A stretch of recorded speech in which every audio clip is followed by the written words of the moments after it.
দেখাচ্ছে। এখন কি পরিস্থিতি সৈকত?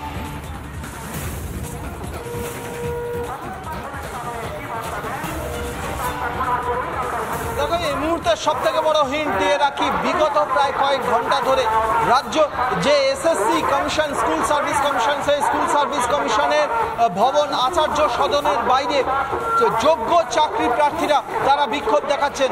বিগত প্রায় কয়েক ঘন্টা ধরে, 4 থেকে 5 ঘন্টা হয়ে গেল, এই যোগ্য চাকরি প্রার্থীরা তারা বিক্ষোভ দেখাচ্ছেন। তাদের হাতে বিভিন্ন ধরনের স্লোগান, তাদের হাতে বিভিন্ন ধরনের তারা ব্যানার নিয়ে এসেছেন। তারা বলছেন যে তারা যোগ্য চাকরি প্রার্থী, তাদের কাছে মেধার জোর আছে, তারা চাকরি চোর নয়, মানবতা দিচ্ছে ডাক, যোগ্যরা চাকরি পাক। এই ধরনের বিভিন্ন ধরনের স্লোগান সম্বলিত ব্যানার নিয়ে বিগত কয়েক ঘন্টা ধরে আচার্য সদনের সামনে সল্টলেকে রাজ্য যে এসএসসি কমিশন, সেই এসএসসি কমিশনের সামনে তারা বিক্ষোভ দেখাচ্ছেন।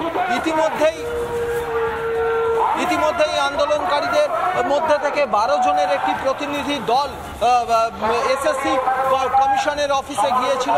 তারা কমিশনের আধিকারিকদের সঙ্গে দেখা করে এসেছেন। শেষ পর্যন্ত তারা কি সিদ্ধান্ত নেয় সেই দিকে তাকিয়ে থাকতে হবে। কিন্তু একদিকে আমি যে জায়গায় দাঁড়িয়ে রয়েছি, আমার ঠিক ডান দিকে কয়েক হাজার চাকরি প্রার্থী, অন্যদিকে বাঁদিকে, আমার ঠিক বাঁদিকে বিপুল পরিমাণে পুলিশ ফোর্স রয়েছে।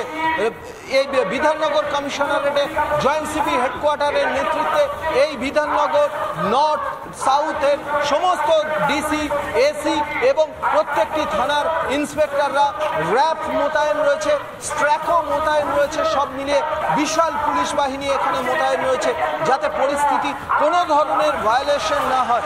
অন্যদিকে আমি যেখানে দাঁড়িয়ে রয়েছি, এই যে পুলিশ ফোর্স মোতায়েন রয়েছে, পুলিশ ফোর্স